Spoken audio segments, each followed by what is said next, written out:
మన తండ్రి అయిన దేవునికి ఈ రాత్రి కాల సమయములో స్తోత్రమును ఘనతయు మహిమయును కలుగును గాక.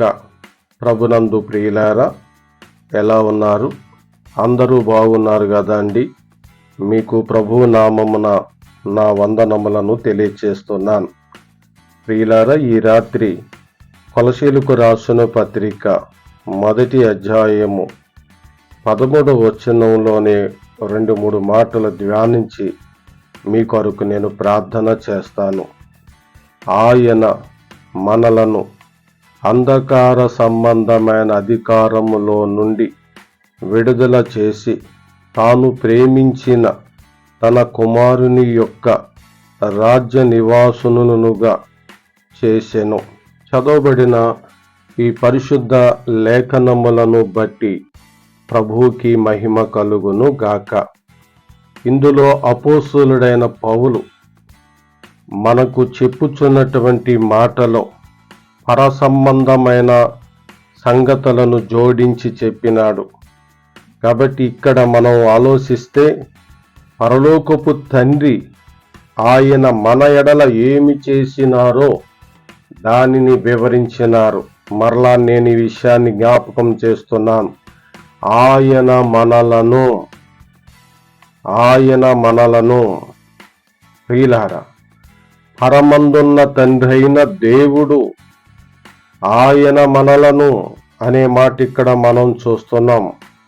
ఆయన మనలను అంధకార సంబంధమైన అధికారములో నుండి, అపవాది అధికారములో నుండి అనర్థం. తండ్రైన దేవుడు అపవాది అధికారములో నుండి విడుదల చేసి అనే మాట తేటగా కనపడుతుంది. ప్రియులారా, తండ్రైన దేవుడే కుమారుడైన యేసు ప్రభువుని మనకు రక్షకునిగా అనుగ్రహించినారు. ఆ రక్షకుని సువార్తను పరిశుద్ధాత్ముని మూలముగా ప్రకటింప చేయించుచు మనలో ఒప్పుదల కలిగిస్తూ మనము నమ్మి తాను యందు విశ్వాసముంచి మన పాపములు ఒప్పుకొని ఆయనకు సరెండరయ్యే భాగ్యము కేవలము పరిశుద్ధాత్ముని దేవుని వలనే ఆయన కలిగించుచూ వచ్చుచూ ఉన్నాడు. ఎవరైతే తండ్రి చెప్పిన సువార్తను పరిశుద్ధాత్ముని ద్వారా అంగీకరిస్తున్నారో వారిని మాత్రమే ఆయన ఏమి చేస్తున్నారు? ఇందులో రాయబడింది, తాను ప్రేమించిన, అనగా తండ్రి ప్రేమించిన తన కుమారుని యొక్క రాజ్య నివాసునులుగా చేసెను.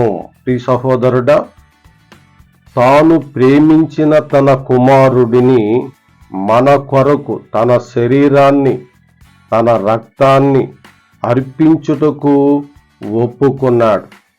మనము మన పిల్లలను ప్రేమిస్తే వారిని మన ప్రాణమును అడ్డుపెట్టి మరీ చూసుకుంటాం కదా. కానీ తండ్రి ప్రేమ చూడండి. తాను ప్రేమించిన కుమారుడు, ఇదిగో ఈయన నా ప్రియ కుమారుడు, ఈయన యందు నేను ఆనందించుచున్నానని చెప్పినటువంటి ఆ ప్రియ కుమారుణ్ణి మన కొరకై ఆ అన్యాయపు తీర్పుకి అప్పజెప్పినారు. మన నిమిత్తమై ఆయన శరీరం మీద అనేక దెబ్బలు పడ్డాయి. మన కొరకు ఆయన చనిపోయినారు, సమాధి చేయబడినారు.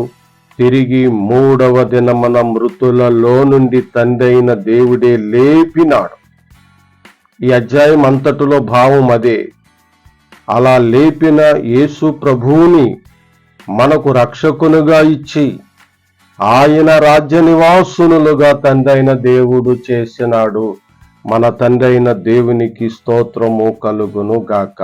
ఈ రాత్రి వేళ అంధకార సంబంధమైన అధికారములో నుండి విడుదల నొందితివా ప్రియ సహోదరి, ప్రియ సహోదరుడా? ఇంకను లోకములో ఉన్న పాపములోనే, చీకటిలోనే బ్రతుకుతూ ఉన్నావా? అయితే ఇదే మిక్కిలి అనుకూలమైన సమయము. ఇదే రక్షణ దినం. ఈ దినమందే ప్రభు అయిన యేసుక్రీస్తుని నమ్మి ఆ అంధకార సంబంధమైన అధికారములో నుండి విడుదల పొందుము. ఇక ఇందులో కుమారుని యొక్క రాజ్యం అన్నారండి. అది గొప్ప రాజ్యం. ఆ రాజ్యములో ఆకలి లేదు, దప్పిక లేదు, ఇప్పుడున్న సంగతులు ఏమీ ఉండవు. కాబట్టి భూమి మీద ఆయన రాజ్యానికి హక్కుదారులుగా చేసి తదుపరి మనలను తన లోకానికి, తన రాజ్యమునకు తీసుకుని పోతానికి త్వరగా ఆయనే మరలా మన కొరకు రాబోతున్నారు. అనగా తండ్రి అయిన దేవుడు పంపబోతున్నారు. కాబట్టి ప్రియులారా, ఆయన రాజ్యము గొప్ప రాజ్యం. ఆ రాజ్యమును గురించి మనము నేర్చుకోవాలి అంటే మీరు అనేకులు ఆయన యందు విశ్వాసం ఉంచుని వారికే అది బోధపడుతుంది. కాబట్టి ప్రియులారా, ఆయన రాజ్యము గొప్పది, నీతి నివసించు రాజ్యం, సమాధానము ఉండేటువంటి రాజ్యం. ప్రియులారా, ఆయన రాజ్యము భూ సంబంధమైన రాజ్యానికి ఎంతో తేడా ఉన్నది. కాబట్టి పర సంబంధమైన ఆయన రాజ్యంలోనికి విశ్వాసము ద్వారా ఈ రోజుని నీవు ప్రవేశించి ఆయనకు సాక్షుడుగా, సాక్షురాలుగా జీవించుము. ప్రభు మిమ్మలను, మీ కుటుంబములను తన ఉన్నతమైన మహాకృపలో దీవించును గాక.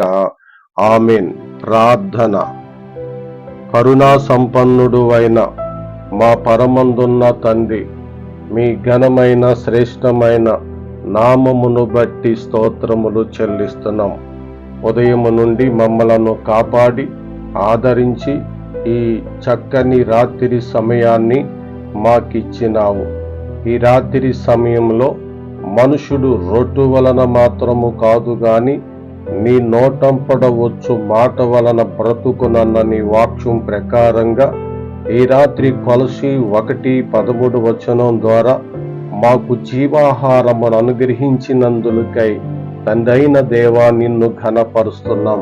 మమ్మల్ని అందరినీ అంధకార సంబంధమైన అధికారము నుండి విడుదల చేసి మీ కుమారుని యొక్క రాజ్య నివాసులుగా చేసి ఉన్నందులకు స్తోత్రాలు. కాబట్టి మమ్మలను పరిశుద్ధ యాజక సమూహముగా పిలుచుకున్నారు, మీ సొత్తైన ప్రజలుగా పిలుచుకున్నారు, రాజులైన సమూహంగా పిలుచుకున్నారు కనుక నిన్ను స్తుతిస్తున్నాం.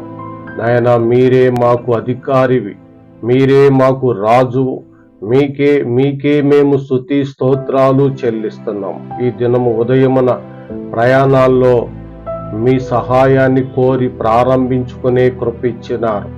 ఈ రాత్రి క్షేమంగా తిరిగి తీసుకొచ్చినందులకై స్తోత్రాలు చెల్లిస్తున్నాం. ఇంకను ప్రయాణాల్లో ఉన్న వారిని దర్శించండి, మీ కాపుదలతో నింపండి. ఇంకను నాయన ఈ దినాన్న డ్యూటీలు చేసుకుని వచ్చినారు, డ్యూటీల్లో ఉన్నారు, సహాయం చేయండి. వ్యాపారాల విషయంలో సహాయం చేస్తూ వచ్చినావు, ఇంకను వ్యాపారాల్లో ఉన్న వారిని దర్శించండి. గల్పలో ఉన్న మా ప్రియ బిడ్డలను, సహోదరులను మీరు దర్శించి బలపరిచి ఆదరించుచున్నందులకై స్తోత్రాలు చెల్లిస్తున్నాం. ఈ రాత్రి నాయన గర్భవతలుగా ఉన్నటువంటి ప్రియ కుమార్తెలకు నాయన మీ యొక్క నామములో కాన్పు సమయము సక్రమైన రీతిన మరి నీ కృపలో జరిగింపబడుటకు సహాయం చేయమని ప్రార్థన చేస్తున్నాం. ఈ రాత్రి నీ ప్రియ బిడ్డలను దర్శించండి, కాపాడమని ప్రార్థిస్తున్నాం. ఎవరికైతే గర్భఫలాలు లేవో వారు గర్భఫలములు పొందుకునే కృపను మీ నామమందు అనుగ్రహించమని ప్రార్థిస్తున్నాం. ఈ రాత్రి నాయన మరి కుటుంబ సమస్యలతో, వేదనతో, దుఃఖముతో ఉన్నారు, వారికి సమాధానమును దయచేయండి. నాయన, రోగాలతో ఉన్న వారికి స్వస్థత దయచేయండి. భార్యాభర్తల మధ్యన మంచి అనురాగం, ఐక్యత దయచేయండి. అలాగే పిల్లల్లో పవిత్రత దయచేయండి. యవన కాలమందు నీ కాడిని మోసే యవనులుగా ఉండుటకు సహాయం చేయమని ప్రార్థిస్తున్నాం. నాయన, వృద్ధాప్యములో ఉన్న వారిని దర్శించండి. వారు మంచిగా ఆశీర్వాదకరముగా ఆరోగ్యంగా ఉండుటకు సహాయం చేయండి. విదేశాల్లో ఉన్న మా ప్రియులను, స్వదేశమందున్న మా ప్రియులను మీ నామములో కాపాడండి. నాయన, మా భారతదేశాన్ని మంచి దేశంగా అభివృద్ధి పొందింప చేయండి. భారతీయులందరూ అగ్ని గంధకముల గుండమును తప్పించుకునే భాగ్యము మీ కుమారుడిని యేసుక్రీస్తు నందు అనుగ్రహించమని ప్రార్థిస్తూ ఈ రాత్రిని బిడ్డలమైన మా అందరికీ కూడా సుఖ నిద్రను దయచేయండి, నిద్ర దయచేయండి. నీ కుమారుడిని యేసుక్రీస్తులో మరొక నూతన దినాన్ని మేము చూసుకునే భాగ్యము నాకు అనుగ్రహించమని ప్రభువును రక్షకుడైన యేసుక్రీస్తు ఘననామములో ఈ ప్రార్థన అడుగుచున్నాము తండ్రి. ఆమేన్. మన తండ్రి అయిన దేవుని దయ సదాకాలము తోడుండి నడిపించును గాక. ఆమేన్. అందరికీ గుడ్ నైట్ అండి. అందరికీ వందనాలండి.